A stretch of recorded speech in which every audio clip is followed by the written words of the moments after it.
Hello, I'm Dr. Harper.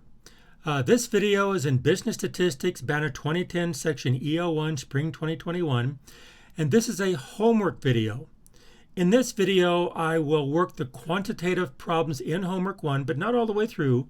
I'll show how to set it up, how to use Excel, how to move the problems around, and how to plot doing some of the graphs. But I won't work it all the way through. I'll let you finish it. So this isn't to help you work the homework. Well, let's first bring up Canvas. And this is the student view. And so in Canvas, you can see down here in week 1, beginning yesterday, I opened week 1 up. And of course, you have the videos here. If we click the videos page, down here you can see that the lecture video is what I've already posted. The homework video is what I'm doing now. And this will be posted here. See, the blue is live and the black I haven't made the video yet and it's not live. But this will be recorded, rendered into a video, and this will be a link onto the homework video. And so this you'll be able to see after today. Okay, let's go back to the homework, to the modules. Down here to the homework page. Now right here, again, this is what I said in the syllabus. Be very, very careful. First, download the multiple choice homework assignment. Right here, you collect this, you download the Word file, you save it, you open it up, you work the problems. That's what we're doing in this video. But only when you have all the answers, only then do you take the quiz. So if I click the quiz, boom, I only have 60 minutes to put all the answers in. I've started here A, and I'll take this off and make it B and make whatever the answers are. See, notice there's no answers in here. All the answers are in the Word file, and you get all of the multiple choice answers, A, B, B, A, B, C, D, and you put them in here. You have 60 minutes. It's only going to take you just a couple of minutes once you have all the answers. Okay, let's go back to the modules. Actually, let's go to the homework and download the homework. And so you can click this and download it and open this up. And I've already done that. So let me open up the homework. Okay, so let's go through the homework. And you notice right here, if you've looked at the homework already, and by the way, the workflow is on every time, every week.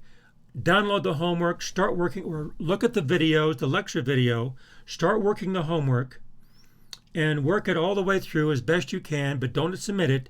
And then I'll have a homework video, usually the next day. And then you compare with what you do with what I do, and then you can put it together. And so that way I'll help you. Now, if you have any questions, Monday night, Wednesday night, and Friday night at 7 p.m. on my Zoom office hours, come and ask questions. Okay. Now, this first question, the first question really is just not quantitative, it's qualitative. The second question is just definitions, qualitative. The third question and the fourth question comes right out of the lecture. And that lecture comes right out of the lecture notes here. Lecture 1, the introduction. As we come down here, here's where I define the different scales here. And so those questions came right out of the lecture here. Okay. And so I'm not covering the qualitative part because you just match those up with the lecture that I gave in this week. But what I will do down here, here comes the equations. Let me show you how to work these problems, set them up for you to how to get them, how to use them in Excel. So this is the first homework assignment. Each homework assignment, I'll expand. So here we go. First of all, for questions 5 through 6, these two questions here, consider the random sample. So we have this random sample of 12 items, and there's the actual X values. Now we had all those definitions in the first video. So here's the values of my random variable X. This is a sample of size 12, random sample of size 12. And question 5, what is the sample mean and sample variance of those numbers? Well, you can do it by hand, but I highly recommend, and I do not want you to do them by hand, I want you to use Excel. So let me show you how to use Excel. So let's bring in Excel. Okay, here's Excel, a clean sheet here. The first thing we do is come over here to the, let's reduce this down. Bring this over. Here we go. So let's left click and drag all of this. Hold down the Control key, Control C copies it. Now I come over here in Excel. Let me come down here a little ways. Let's see right here. Hold the Control key down. Control V, then we'll paste. So there it is. Okay, now when it's in a row vector, you want it in a column vector because a lot of the functions in Excel assume column vectors and not row vectors. I can use the row vector in this case, but in some cases you can't. And so always transpose it into a column vector, not a row vector. Here's how you do that. Okay, hold on the Control C and scroll up, and you make it big so we can actually see what we're doing, right? Okay, first highlight it. Left click and drag and highlight it. Control C to copy it, and then come down here, click a cell, right click, and the paste options here, this right here is transpose. Click, I've just transposed it. Now when you transpose it, you have to be careful. It starts looking at alphanumeric, numeric, and sometimes it gets confused. So again, I highly recommend that you highlight all this, Control C to copy, right click, and this time paste just the values. So they're all values, no alphanumerics. Now we have them. Okay, so now let's reduce this again and say we want the sample mean and the sample variance. Okay, here's what we're going to do. Now right here I'm going to have the sample mean,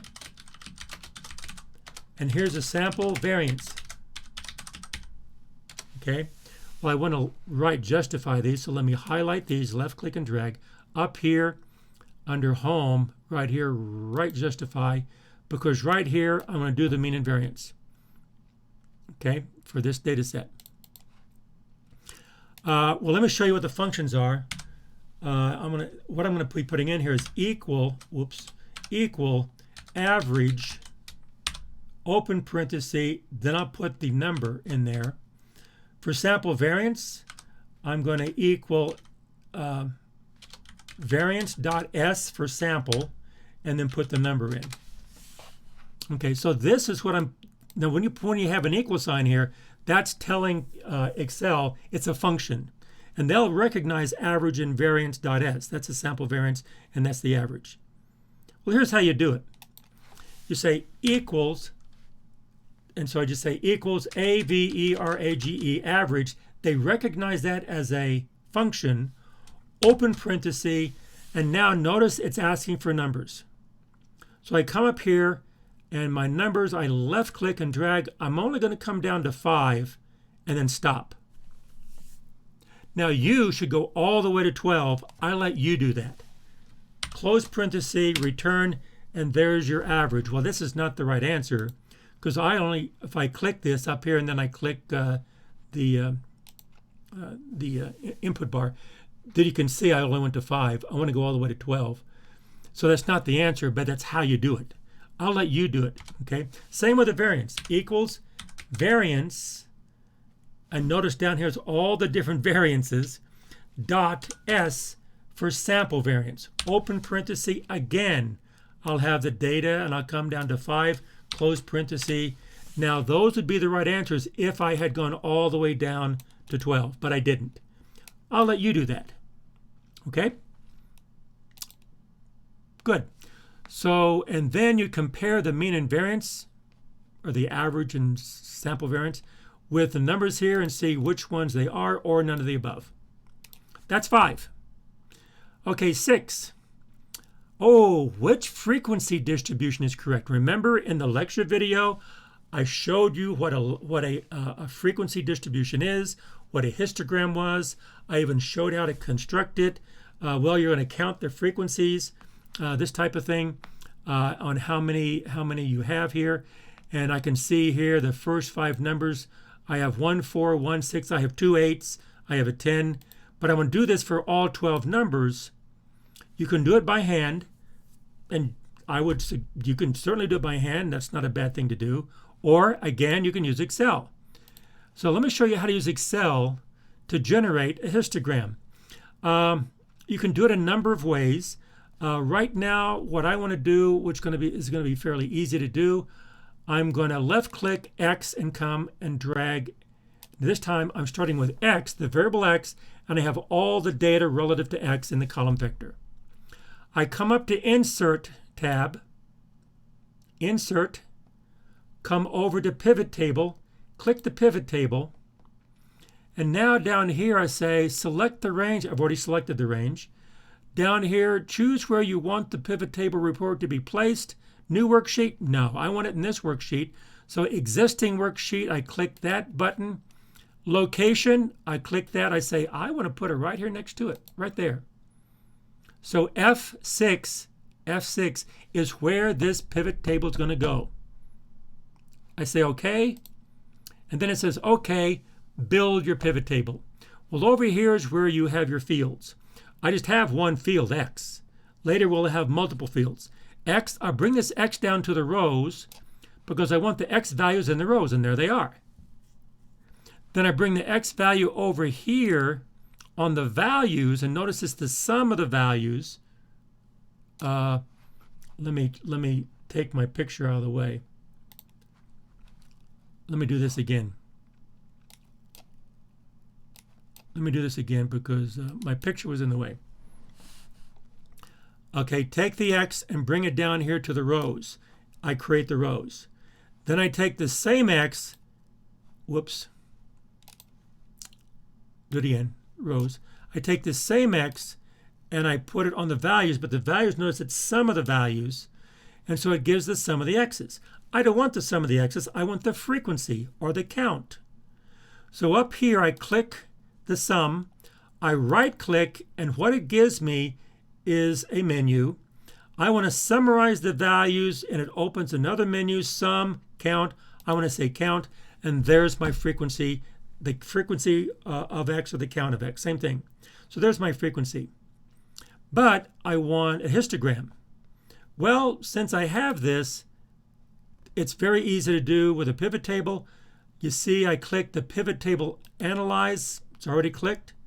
I come over to the right and say my pivot chart. Well, when you have a count, your pivot chart is going to be a histogram. Boom, and there it is. That's all you do. So there's your histogram.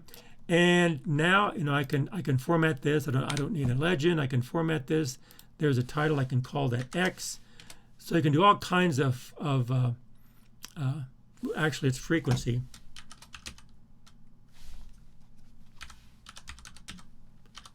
Frequency of X is what it is. By the way, you can format any way you want. But this right here is what you would compare with these frequencies down here and see which one it is. A, B, C, D, or E, none of the above. So I'll let you do that, and that's how you do it. So there's the frequency. Okay, that's 5 and 6. So let's go on here. Oh, 7 through 9, consider the pair. Let me bring this back to make it a little personal. Consider the paired set of data. So remember we talked about paired data sets. Now we have a paired set of data, the index, and here's the X and the Y. And there it is. Okay, consider the paired data set. Which statement is correct? The variables are positively or negatively correlated with a correlation coefficient. Now we want a correlation coefficient. Now I went through the arithmetic. Again, you can go through the arithmetic if you want. I highly recommend you use Excel. Let's bring Excel back. Okay, let's open another spreadsheet down here at the bottom. Click plus. Boom, another spreadsheet. Okay, reduce it, and now let's come back here and let's get the highlight, drag, Control C and copy. Reduce, go here. And let's put this thing come down a little bit. Control V and paste, and now we have it. Okay, full screen. And let's make this big like we did before. And now let's highlight this. Control C to copy, come down to here. Right click, transpose. Control C, right click, make sure it's value or numeric. Now what we want is the correlation coefficient. Okay, so now we have two variables, x and y. And so now the actual command is actually let's do it this way. Watch what happens. Equals correlation CORREL. And notice I don't have to write out the whole word correlation. Just CORREL is enough. It recognizes that as a correlation, returns the correlation coefficient between two data sets. Open parenthesis. It asks for array 1, which is going to be the x's, let's say, go to the x's, and then a comma, and then array 2, left click and drag the other data set, close parenthesis. When I press return or enter, there's the answer. And you compare that with what you have. Now, instead of doing it this, like I've done before, let me take the first 5, comma, the first 5, okay, in parenthesis, return. Well, that's the correlation of the first 5. That's not the answer. You have to do all 12. I'll let you do that. Now, what was the command? It was equal CORREL, and then the number of, let's say the x's up there, comma, the number of the y's, in parenthesis, return. The x's and y's. And so this is not the answer because I only went the first 5. You have to go 12. Okay. So that's how you do it, though. Okay. Positive and negative. Actually, the positive and negative. Positive just means there's a plus sign. Negative means there's a negative sign. That's all that means. Consider the paired data set. Same data set. What is the approximate regression slope if y is regressed on x? Rounded. Okay, now we're doing regression, but just the slope. Again, I gave you the equations in the lecture, but I highly recommend you use Excel again. Well, y is regressed on x. Let's increase this again. And this time, my command, well, let's go ahead and back up and do this, equals slope. Well, when it's a slope, notice known y's and known x's. Well, y's is going to be the y-axis. X is going to be the x-axis, right? And so the y's here are going to be these. I'm only going to do 5. I'm going to stop. Comma, the x's, I'm only going to do 5 and stop. You need to do all 12. In parenthesis, boom. That's not the right answer because I only did 5. Go all the way to 12 and you got the answer. So this is the slope. Again, the number of the y's, comma, the number of the x's. Now notice up here, now notice right here, I have x and y. Could this have been the other way? Of course it could. It doesn't matter which way you do the correlation. I could have said number of y's, comma, number of x's. I could have done that too, and it would have been the same number. Now the correlation doesn't matter. The regression does matter. So the y's have to come first on the y-axis. The x has to come first on second on the x-axis. Okay, so that's how you do that one. Okay. Good. Okay, let's see. What do we have here? Oh, the paired data set again. Same data set, I'm pretty sure, isn't it? Yeah. Same data set. What's the scatter plot? So let's bring Excel back. Now we want a scatter plot. Okay. Oh, wait a minute. Let's look at this. Okay, the y is here and the x is down here, we have to be careful, okay? Because you could have x and y. You have to be careful how you plot it. So let's just see how we do this. Okay, to plot a scatter plot, you left click up in here and drag all the numbers x and y. Then you come up to insert over here charts. And on the charts, this bottom one down here, you click that, and there's you have a scatter plot, you have a line plot, you have a spline, you have all kinds of bubbles, you have all kinds of stuff. We just want a scatter plot. So you click that, and there's the scatter plot. There it is. And first of all, this is y up here. Yep, this is y, and this is x. That's correct.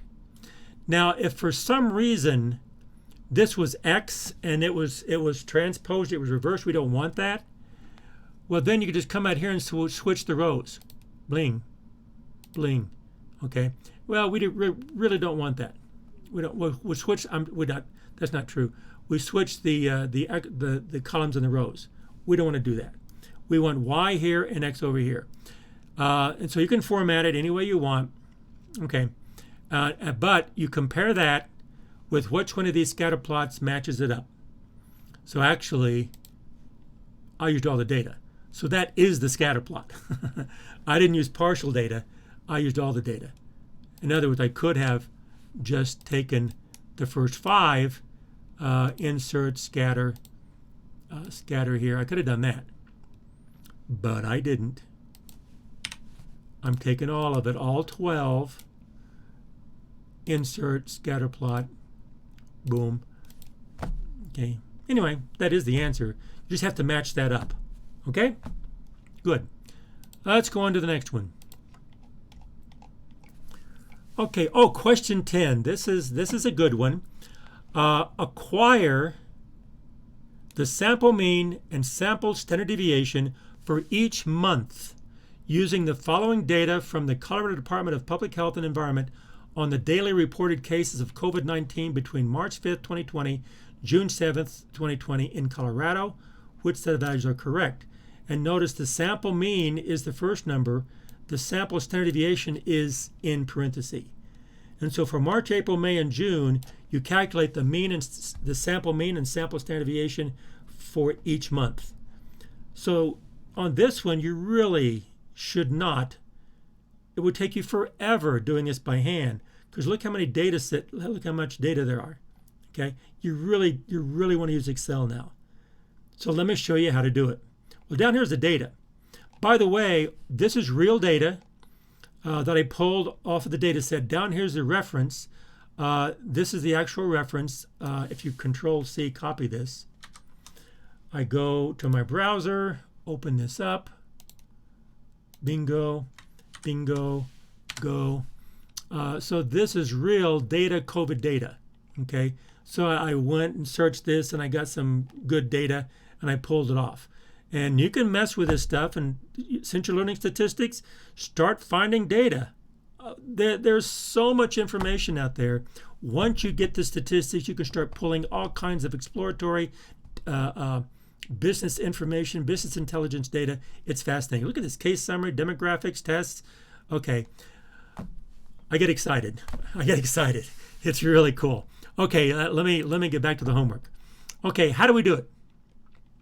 Let's use Excel. Well, I have the graph here in the way, so that's why I have a Word file. In a Word file, you can change it around. So let me change it around.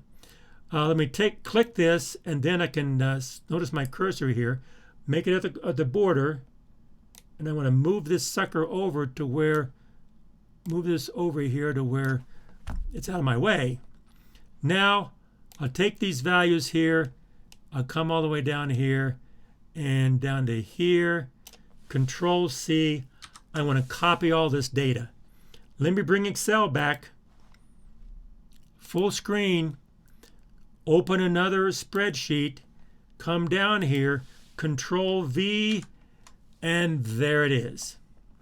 Control-C to copy, right-click to make sure that there's values, and they're already in columns. Okay, and so there's my data set. But now, what I want to do over here, I want to take, let me make this larger so you can see it. Now I want the sample mean and the sample, what was it, standard deviation? No, it's sample variance. No, standard deviation.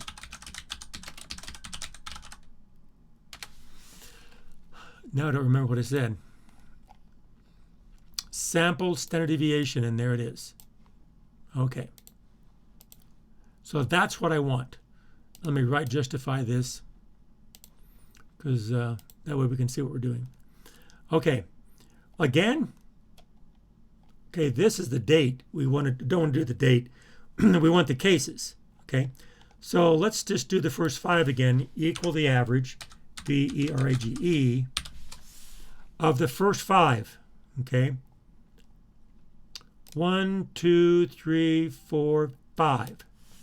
In parentheses, return. And so the first 5 is that. Now that's not the answer because I only did the first 5 up here. I have to go all the way down to the bottom. Okay. Now the standard deviation. But remember, this is the sample. Come up here and make this larger. This is the sample standard deviation. So equals STDEV, that's standard deviation, dot S for sample. Open parenthesis, and again, we want the numbers. I'll just do the first 5 again. 1, 2, 3, 4, 5. You would do all of them. In parenthesis, return, and there it is. And then once you have this, then what you can do is left click and drag. It's highlighted the whole thing, and look at my cursor. See, my cursor is a thick plus. Move the cursor to the right, the bottom right, and notice how it changes to a solid black plus. Left click and drag and pull that all the way over. Drag it over to here, and what it does that the functions of average and standard deviation for all of them. I don't need them for the dates, so I'll left click and highlight, delete, left click and highlight, delete button, left click and highlight, delete. And these are the means and the standard deviations for the first 5 numbers. Okay. You can do the same thing for all of them. In other words, if I come up here, like if I look at this right here and I highlight it, I say, no, I want all of them. So up here I say, I want to start here and go all the way down to the bottom.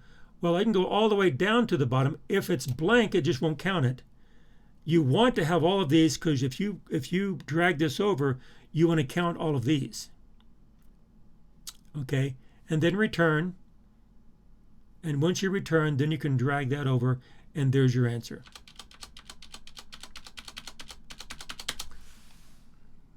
Okay.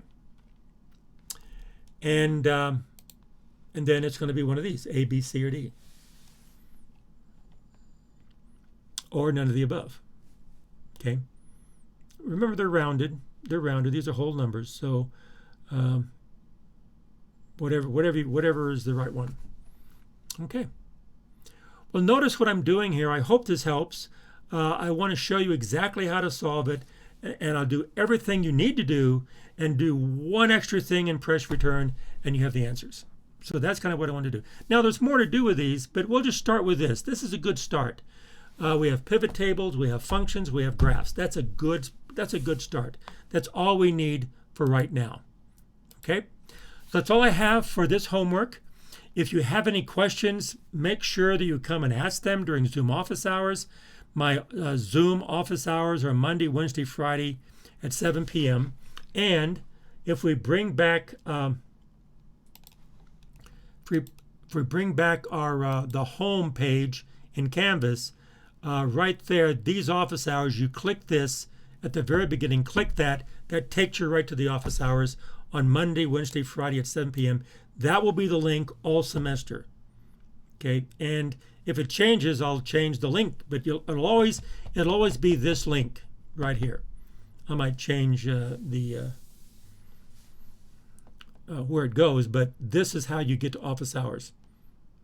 So between now, if you have any questions, make sure you come to Zoom office hours. So between now and the next time I see you, be careful, take care of yourself, take care, and keep learning.